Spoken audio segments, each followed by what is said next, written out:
Hello and welcome to the next episode of the Chronicle podcast. I'm your host, Dave, creator of Dreambook, founder of Chronicle Creations. And today's topic is the impact of early childhood reading on kindness and pro-social behavior, a test-driven approach. I wanted to particularly target the test-driven approach because I was reading these studies that talked about how reading results in pro-social behavior. But I was so interested by one test in particular, the Sally Ann test that I talked about in a previous episode, that it made me want to go further down this rabbit hole of what exactly are these tests. And a lot of them have to do with this topic called kind of the theory of mind, which I think you could boil down to say is a human being, but starting it as a child as we measure it, a human being or a child's ability to be aware of other perspectives than themselves, that they don't have a solipsistic view of the world, that they are the only thing that exists. And that's really interesting to me. And we're going to focus on 4 different tests here that measure different elements. So whether it's awareness of others, altruism, whether you're willing to lie or not, these kind of pro-social behaviors. And I'm going to dig into it with some details about the authors of the tests. We'll talk about when they were done. I'll, of course, give you the title for them, the publication that they could be found in, the age group that they test. So that'll be the first half of the podcast today. I want to go through these, and I want to go through in detail because they're fascinating. I've actually read this documentation a couple times just to make sure as I relate it to you that there's at least somewhat of a flow. And then once I wrap up these tests, there's been some really cool developments in the business itself. So I thought that would be cool to, in the tail end of the podcast, share with you as well. So without further ado, let's get into these tests that were done. So the first one that we have, the author and year, it was done by a Raymond A. Marr and Jennifer L. Tackett and Chris Moore. And this test was done in 2010. And the title of the study was Exposure to Media and Theory of Mind Development in Preschoolers. And the publication date was, was Cognitive Development Volume 25, Issue 1. So the sample, preschool children, age 4 to 6 years. It was a Canadian sample. And then we have the study design. An observational correlational study. Parents reported children's exposure to storybooks, children's literature, using an author recognition test for kids' books as an objective measure of reading exposure. Exposure to other media, children's TV and movies, was also measured. Children's theory of mind ability was assessed through a battery of 5 standard tasks. No experimental intervention was applied. Instead, natural variations in home literacy activities were analyzed. Researchers controlled for age, gender, vocabulary level, and parental income in analyses. There was no separate control group, but exposure to adult books served as a comparison measure. The test. Theory of mind tasks. Children completed multiple age-appropriate theory of mind tasks. For example, one task tested whether a child understands that someone else can have a different preference or belief than their own. In one such task, researchers asked a child to predict a character's snack choice, broccoli versus cookie, to see if the child realizes the character might like something different than what the child prefers. Other tasks likely included classic false belief tests, where a character holds a mistaken belief and the child must infer that belief. Kind of like, because the child knows something, does the child assume that what they know is known by everybody else, or are they able to observe that somebody has a different viewpoint and is privy to different information than they have? These tasks together gauge the child's ability to infer others' thoughts and feelings. Measured outcomes were the children's performance scores on the theory of mind task battery, how many tasks they passed. Key findings. Children who had greater exposure to children's storybooks, as indicated by parents' knowledge of children's authors or titles, performed significantly better on theory of mind tests. This relationship held even after accounting for the child's age, gender, vocabulary, and family income. In contrast, parents' familiarity with adult literature did not predict the child's theory of mind skills, suggesting it was specifically the child-oriented reading exposure that mattered. Interestingly, the study also found that exposure to children's movies showed a similar positive correlation with theory of mind, whereas exposure to children's television showed no effect. This implies not all media are equal. Storybook reading stood out as a strong predictor of social cognitive development. Wild. So this paints a vivid picture of the impact of nighttime reading, not just building literacy, but building your child's ability to read the minds of others, to imagine perspectives outside of their own. The real-world implications. The findings suggest that reading storybooks to young children can foster empathy and perspective-taking. Parents and educators can take away a clear message. Regularly reading fictional stories, especially those rich in characters and emotions, isn't just about language development. It helps children learn to put themselves in someone else's shoes. Even very simple storybooks often talk about characters' thoughts and feelings, which may prompt children to practice thinking about minds other than their own. So a practical tip would be, make storytime a daily habit and discuss the characters' feelings and perspectives. This everyday activity could kickstart children's theory of mind development, helping them grow into kinder, more understanding individuals. So this is somewhat like the Sally-Ann test. The Sally-Ann test is able to gauge whether you are at this point, that you can see if another person has other information than you do. And there was this line in the Sally-Ann test that children, interestingly, around 3 and under, are not able to understand yet that individuals around them don't share the information that they have. And so the other simpler way that you could say this is that what it talked about earlier when it mentioned the broccoli or cookie, if a child likes or has not developed this theory of mind yet, that they will, if they like the cookie, they assume that everybody likes the cookie. They can't imagine that someone would have a different perspective from themselves. But if they read these kind of stories, then they are able to imagine a perspective outside of their own. Therefore, they can imagine that somebody might, in a crazy universe, like eating broccoli. Really interesting test, I would say. All right, this one, of the 4 that we have, it's between this and the next test ending up being my favorite, I have to say, because this is just fascinating. And I think it extends beyond children. I think you could apply this test actually to any kind of relationship that you have. But for the sake of the podcast, we're going to take it from this early childhood reading development perspective. So the author and year, you had Kang Lee, Victoria Talwar, Anjani McCarthy, Alani Ross, Angela Evans, and Cindy Aruda, 2014. So whatever that is, like 11 years ago. The title of the study, Can Classic Moral Stories Promote Honesty in Children? That's an interesting question.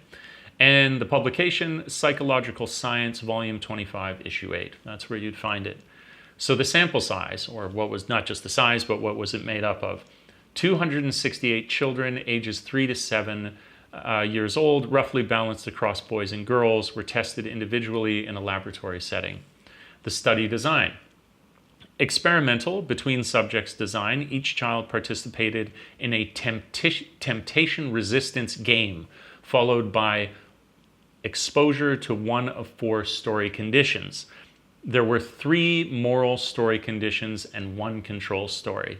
So number 1, The Boy Who Cried Wolf. This story emphasizes the negative consequences of lying. 2, Pinocchio, also highlights the negative consequences of lying. 3, George Washington in The Cherry Tree, an apocryphal tale praising a child's truth-telling with positive consequences. And 4, a control story unrelated to honesty, The Tortoise and the Hare fable. Children were randomly assigned to hear one of these stories. The duration was a single session. The game and story reading took place in one visit, with the story read immediately after the temptation phase. No repeated sessions were involved. Here we go. The test. Honesty, temptation, task.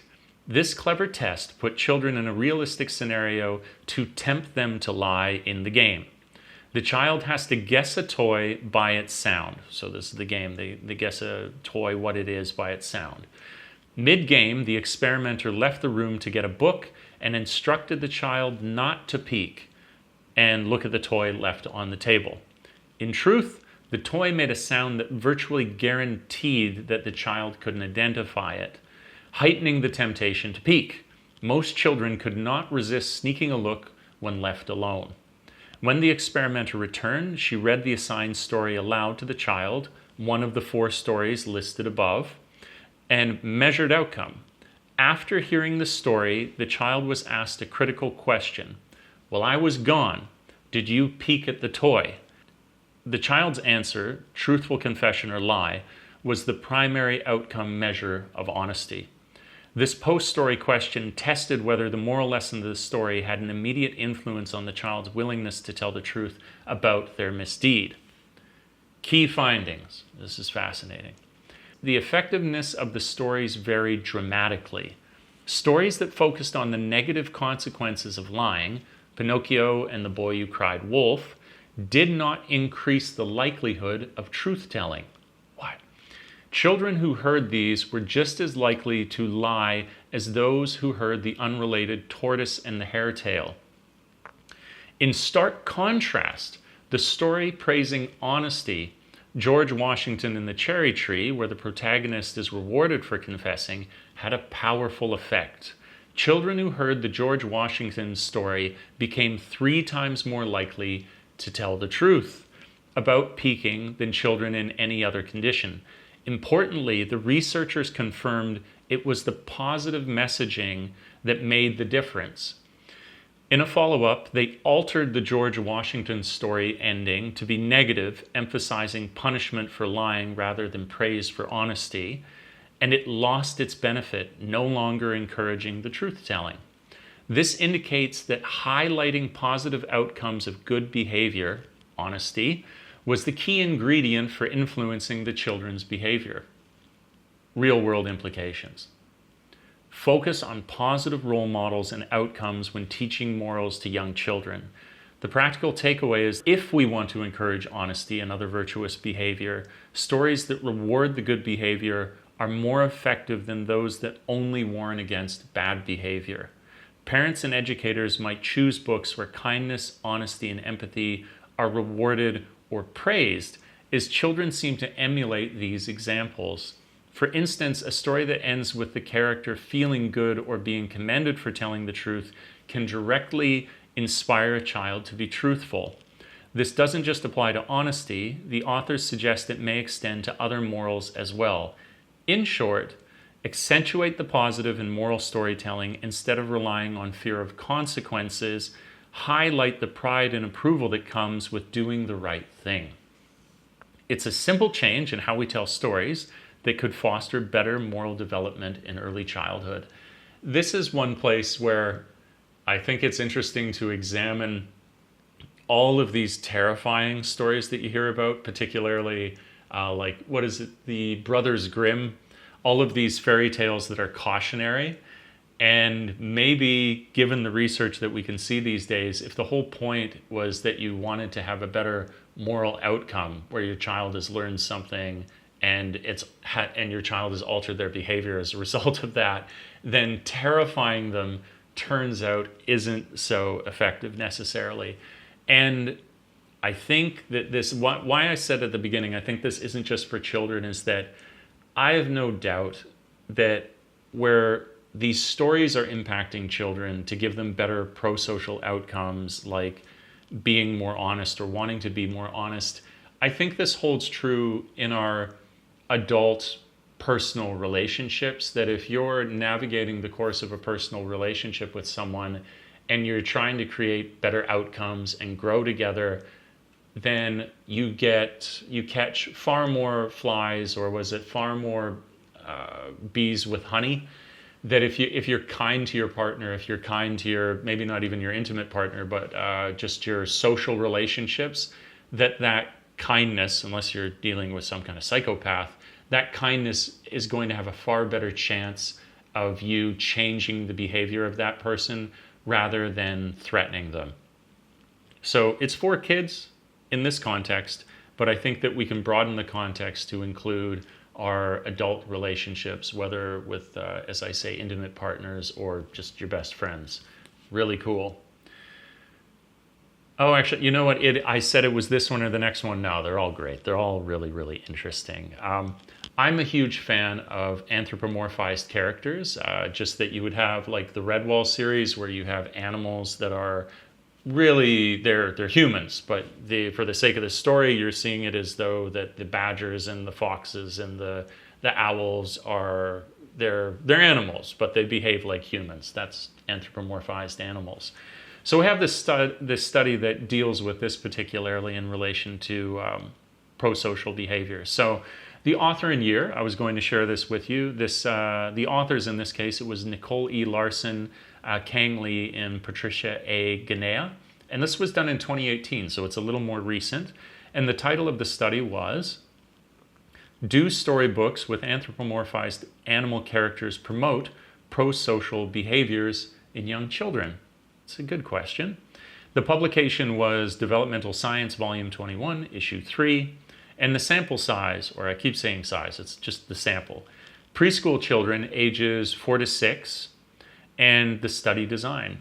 Experimental with a between subjects design and pre and post behavioral measurement. Children were randomly assigned to read one of 3 picture books on a single session. I'll tell you the 3 now. Human character book, a story about sharing featuring human characters, children as the protagonists. 2, an anthropomorphic animal character book, the very same sharing story, except the characters were cartoon animals with human-like traits, talking, wearing clothes, like the Redwall series. And 3, a control book, a story unrelated to sharing about seeds providing a neutral baseline. I imagine that was some kind of earth sciences book that they were reading. Onwards. The content of the 2 sharing books was closely matched except for the character type, isolating the effect of anthropomorphism. Duration. Each child had 1 reading session, parent involvement. The book was read aloud to the child in a lab setting by the experimenter. Before and after the reading, the child's sharing behavior was observed. The test, the pro-social sharing task. To measure altruistic sharing, researchers used a sticker sharing game. Each child was given a set of 10 stickers they presumably liked before hearing any story. The child was quietly encouraged to share some stickers with an unseen other child who did not have any, by putting however many they wanted into an envelope. This established a baseline of generosity. Next, the child listened to one of the assigned storybooks.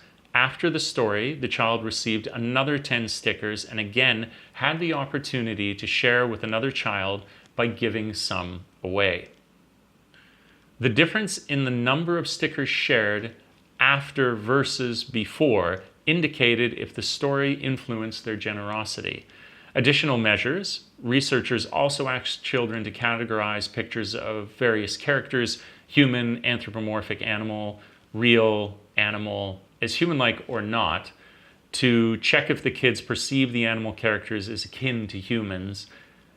The measured outcomes, the primary outcome was the change in the number of stickers shared from pre to post story, reflecting change in pro-social behavior. Secondary data included children's attributions of human characteristics to animal characters to interpret whether they identified with the characters. Key findings. Storybooks with human characters had a clear positive impact on sharing, whereas the same story with animal characters did not. After hearing the human character sharing story, children shared significantly more stickers than they did before, showing an increase in altruistic giving. In contrast, children who heard the anthropomorphic animal story actually shared even fewer stickers after reading, a decrease in generosity compared to baseline.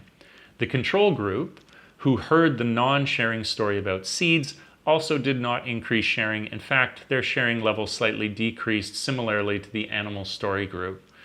This means only the book with human characters led to a boost in kindness. The researchers found that many children did not perceive the talking animal characters as human-like or relatable to themselves, which seemed to limit the story's moral impact. Interestingly, among the children who did attribute human-like qualities to the animal characters, those children showed an increase in sharing even with the animal story. However, such children were the minority. Overall, the animal character story failed to teach the moral lesson for most kids. Also notably, when given a choice later, children were equally interested in the human and animal books, no strong preference. So it's not that animal stories were less fun or engaging. The difference truly lay in how the character type affected their learning of the lesson. Wild. Real world implication. For parents and educators, the takeaway is to choose story characters wisely when teaching social lessons. If the goal is to encourage real-life pro-social behavior like sharing or helping, books with human characters or clearly relatable characters may be more effective. This doesn't mean you must avoid animal characters entirely, but it helps make the connection explicit. If you do read an animal story, you might want to pause and say, how do you think Bunny Bob felt? Did you ever feel like that? Basically, help the child see the animal as an analogy for their own experience. The researchers suggest that when children see themselves in the story, the lesson is more likely to stick in practical terms. If you're using books to instill kindness, consider realistic stories or take time to discuss and humanize the characters. This study also reassures us that storybooks can immediately influence behavior. Reading a child a single good story about sharing led to them behaving more generously right after. Thus, storytime is not just for fun, it's a real opportunity to shape social behavior. The key is to pick stories that truly resonate with the child's sense of self and world. So I think another caveat that we could add on to this, and you're seeing a little bit of it, is that the animal books can work if the child understands that there is a connection between them and the animal. And so as it says here, if you get the child to discuss a little bit about the perspective of the animals, then you may still have this very positive effect, which is that a story is able to instill moral values in your kid. I think too, the more that you allow children to select for themselves, it's no mistake that kids like Bluey, or I should say it's no surprise that kids like Bluey. There's some kind of connection there to the way that story is told. And I think if you have moral lessons in Bluey, that kids are likely picking them up, but because they relate to Bluey and they like Bluey. So it's making sure that the kids feel connected to what they're reading, although to most easily allow them to connect to what they're reading, having characters that are most like them is the easiest path. I think that's undebatable after you look at this kind of research. Onwards, all right, we have our last study that we are going to go through here. So the author and year, this was very recent. I was surprised to see this. So Honglin Chen, Danao Liu, and Liqi Zhu. And this was done in 2025. So the title of the study was The Effectiveness of Social-Themed Picture Book Reading in Promoting Children's Pro-Social Behavior.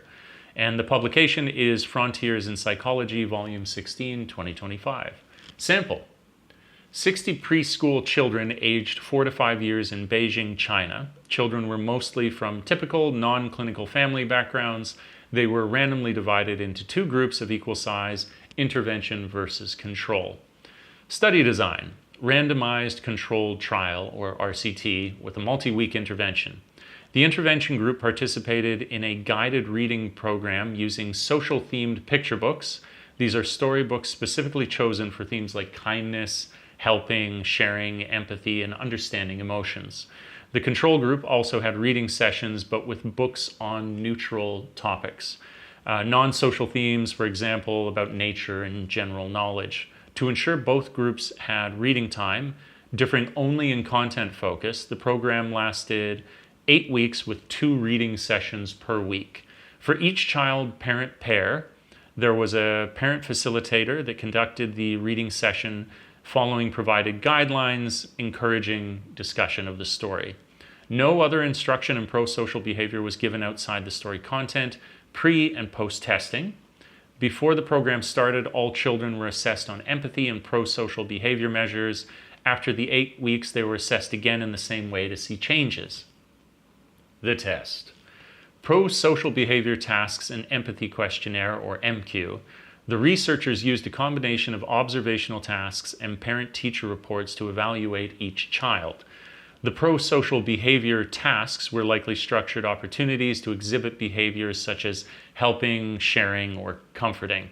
For example, a task might involve the child having a chance to help an experimenter or share stickers similar to other studies, or comfort a sad puppet. These tasks provide direct behavioral evidence of kindness, exact task details not given in the summary, but presumably age-appropriate scenarios to measure helping and sharing. In addition, the study employed the empathy questionnaire, MQ, a standardized caregiver report questionnaire that gauges children's empathy. For example, how often the child understands others' emotions or shows concern when someone is upset. The MQ was administered to parents for each child pre- and post-intervention, and here were the measured outcomes. The key outcomes were 1, the pro-social behavior score derived from the children's performance in the structured tasks, for instance, the amount of helping or sharing that was observed. 2, an empathy score from the MQ, reflecting the child's capacity to empathize with others' feelings. These were measured before and after the reading intervention for both groups. Key findings. The group that experienced social-themed story reading showed significant improvements in both empathy and pro-social behavior. Compared to the control group, after 8 weeks, children in the intervention group scored higher on pro-social behavioral tasks, meaning they were more likely to share, help, or comfort in the test scenarios than children who read the neutral books. They also showed greater empathy gains as reflected in higher MQ, empathy questionnaire scores, post-intervention. By contrast, the control group who read neutral topic books did not show such improvements. The analysis further revealed an important insight. Empathy acted as a mediator. Statistical mediation tests indicated that the story reading led to increased empathy, which in turn led to more pro-social action. In other words, the book seemingly worked by first helping the kids imagine and understand others' feelings, which then motivated kinder behavior. The researchers highlight that this is a low-cost, effective intervention. Just reading and discussing the right kind of storybooks had measurable effects on a children's social development. So I want to narrow down a little bit more this idea that empathy acted as a mediator. If you have not grasped it quite yet, it's the idea that reading books is great, sure, but it's that these books specifically focused on these topics especially. It can't be just that you read, therefore that you become more empathetic. It's that the content matters. So you read an empathetic book, that encourages the better results on the empathy questionnaire and their pro-social behaviors. Just to make that super, super clear. So the real-world implication. This research delivers an encouraging message. Regular shared reading of carefully chosen books can be a practical tool to foster kindness in young children. For parents, teachers, or even pediatricians, it suggests that building a child's empathy and pro-social habits might be as simple as a library card and dedicated story time. Importantly, the study used social-themed picture books, stories explicitly about characters being kind, helpful, or understanding. This implies that to maximize the effect, adults should select books with themes of empathy and discuss them with children. In practice, one might curate a set of books like Helping Others, Friends Caring for Friends, or any tale where characters consider feelings and cooperate. Reading these consistently twice a week in the study acted almost like a kindness intervention. Additionally, the fact that empathy was a mediator means adults should talk about the emotions in the story. Ask the child, how do you think this character felt? What would you do? To help the child connect emotionally to what's going on. The cost is essentially zero, apart from time, and it doesn't require special training. Any loving parent or teacher can do this during story time. It's a powerful insight that storytelling, one of the oldest parenting activities in existence, can tangibly shape children's social and emotional growth. This evidence empowers caregivers to be intentional about story time, knowing that these cozy moments have real lasting effects on how children treat others. Wild stuff. So each of these studies reinforces the idea that early childhood reading can be a catalyst for kindness, empathy, and pro-social behavior, from understanding others' minds to choosing honesty, from learning to share to increasing everyday empathy. The act of reading and discussing stories provides children with a sort of social simulator where they can safely explore feelings, morals, and perspectives. The consistent theme is that not all reading is equal. The content and context matter. Engaging narratives and relatable characters and guided discussions amplify the impact. So, wild, right? To think that storytelling would actually impact the likelihood of you to be more honest. Not only that it would have this impact on your honesty, but it is done through this more evidence of positive reinforcement being such a powerful tool for us, whether with our children or with our personal relationships, that this is, I think, a great example of representation matters, where as much as there are so many storybooks because animals are cute that we read them to our kids, and there's nothing wrong with that, that if you are trying to teach certain lessons to them, the character type really matters, and they're going to pick up that lesson so much more easily if it's something that they see like to themselves. Wild.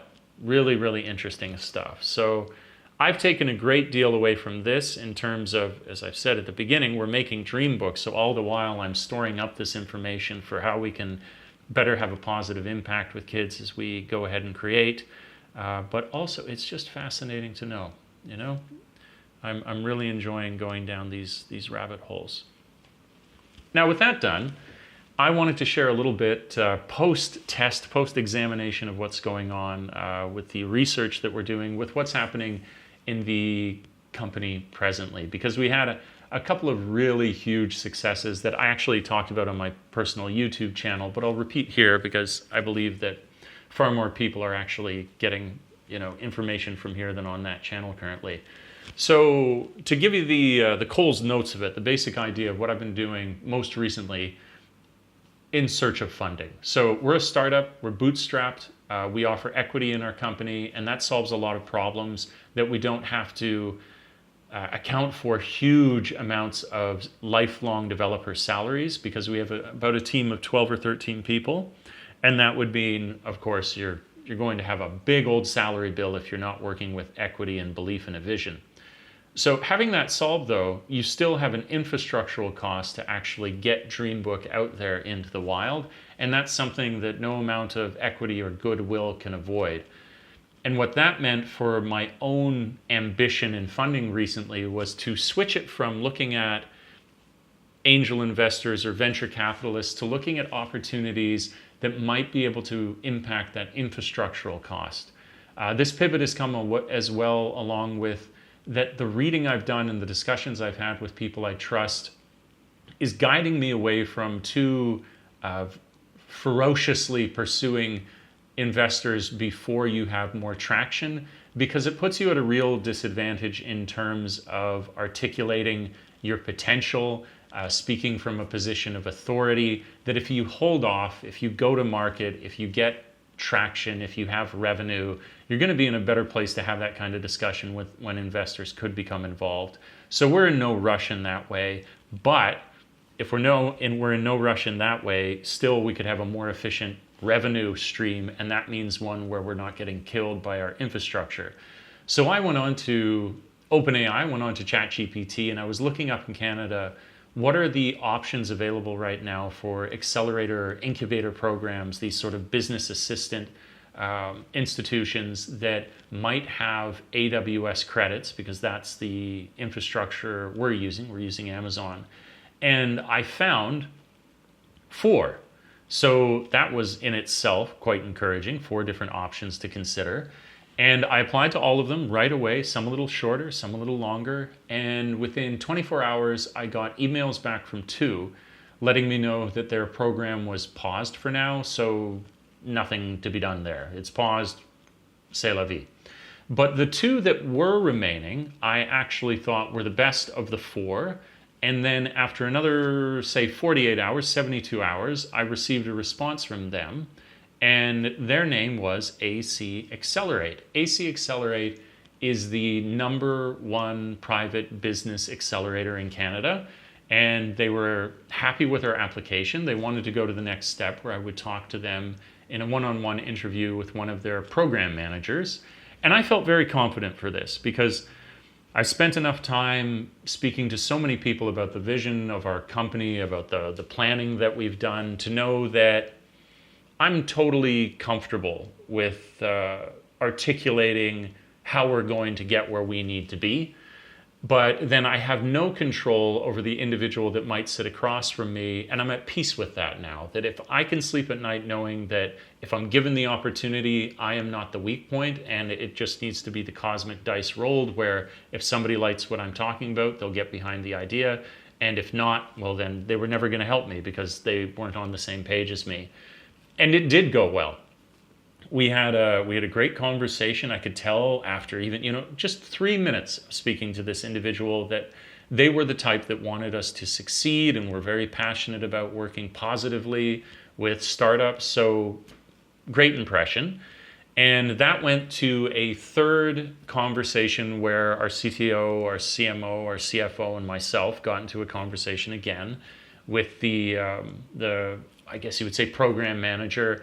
Ironed out a few of the last details, and we have been accepted into that program. So I'm very excited for that, and I could give you a few details regarding some important, let's say, statistics regarding this particular company. So #1 private business accelerator in Canada, and they started in 2006, and they have up until now contributed to 1,000 different startups getting their wheels, so to speak.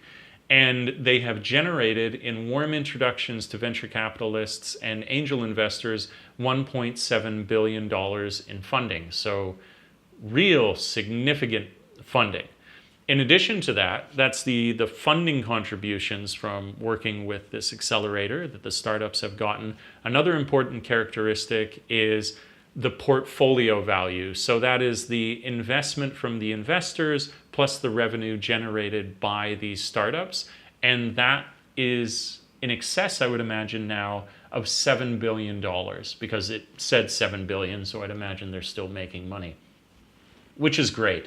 That means that this accelerator is partnering with non-careless entities. It sounds like when they're partnering with someone that they're partnering with very well-planned, well-teamed, well-experienced groups of people that are having really positive results if they can get further down the road in their development and go-to-market and so on. So it's really exciting, and we'll be starting collaboration with them as of the beginning of August. And initial collaboration is going to be in the realm of mentorship, strategy, looking at different funding opportunities, because as they say, or I don't think I actually mentioned, they actually contribute to infrastructural, this is why I looked them up, that they have infrastructural contributions. They can give you up to $100,000 US on AWS, so that's huge. And I'm looking forward to having a meaningful relationship. As much as building the product has been so fun, it really is the people along the way that I've met that make it entertaining. I don't do this because it's some kind of torture. I've started this business because it's a lot of fun to work with like-minded, passionate people towards something that feels meaningful. So that's one story I wanted to share, was the progress with that accelerator program and how well it's going, because it is going well. And then the other one, it's a little bit funny, and it's, I was saying in my other video, it's a story of perseverance, which I think is valuable. Those are good for us to have. As we've learned, the content does matter. And this was in regard to Nvidia Inception program. So what is that?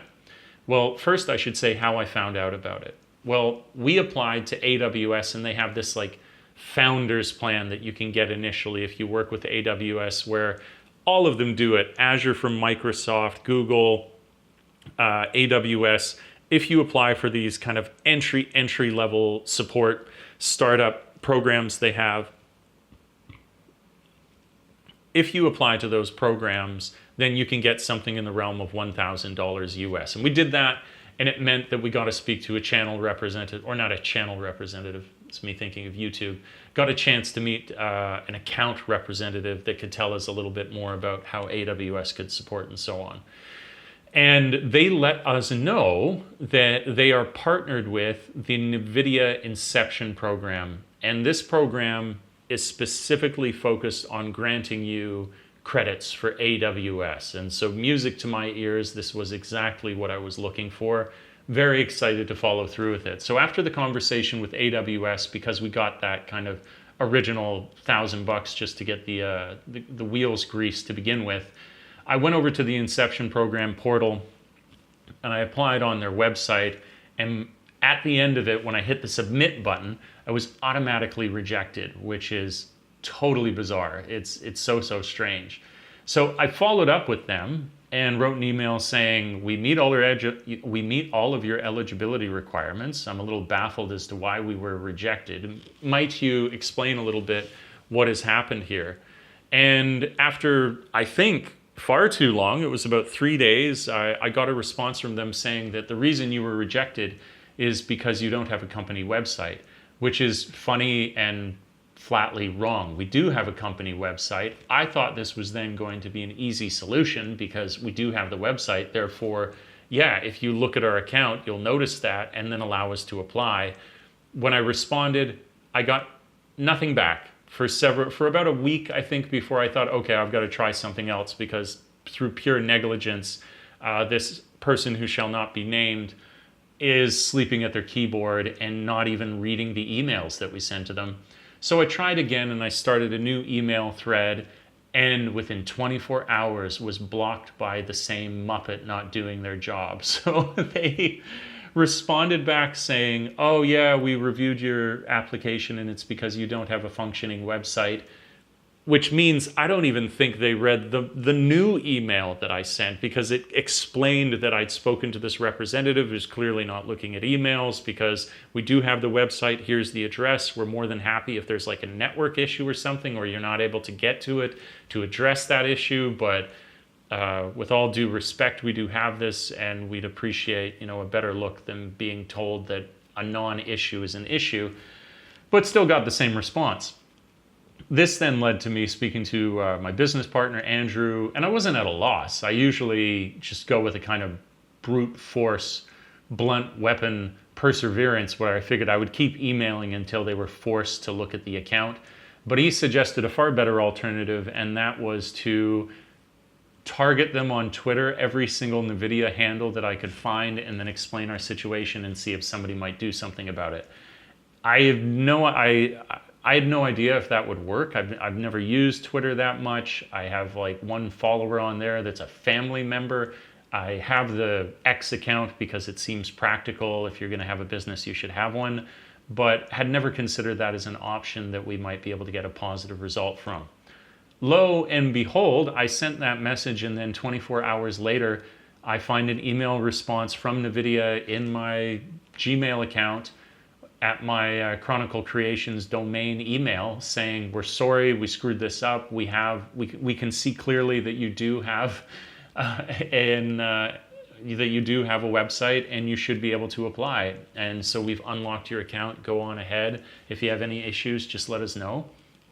And I went on ahead and I applied, and then within the next 24 hours, we were approved. So in the end, we actually got accepted into the Nvidia Inception program, and they, like the Accelerate program, are incredibly helpful, because with them, you can get, again, access to these AWS credits of up to 100,000.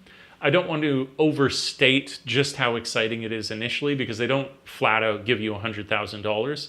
You have to apply for the first tier, which is $10,000. You use that up, whether through testing or through scaling of actual users on your platform.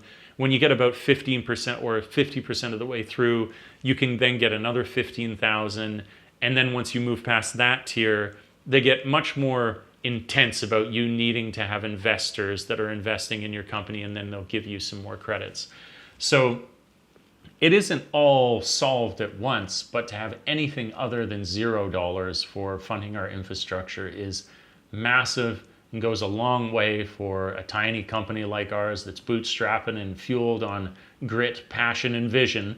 So very grateful for this in the chaos of life, and very excited for the next steps we'll take to really start testing, because we are at about 50% completion of the application at this point.